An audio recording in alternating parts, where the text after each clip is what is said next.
Have you ever seen a Chrysler 300?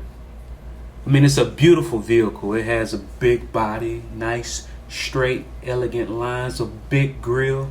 And I remember when my friends and I would see it as kids, we would see, whenever we saw it pass, we'd say, look at that car. It looks just like a Bentley. It looks just like a Bentley, right?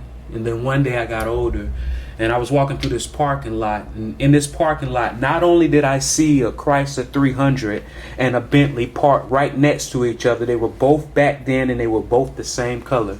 It was at that very moment that I said a Chrysler 300 looks nothing like a Bentley. In Chicago, Illinois, November 11th at the Trump International Hotel and Tower, the Manufacturer Conference, we're going to have a stage full of Bentleys, sharing everything that they know how to get you from A to B. Because, of course, that Chrysler 300 can get you from A to B, and it even looks nice compared to a lot of other vehicles. But wouldn't you rather be in a Bentley? My name is Randolph Love III, Chartered Financial Consultant. I am going to be teaching you effective estate planning principles for people in the insurance and insurance restoration industries. Make sure you register now, today.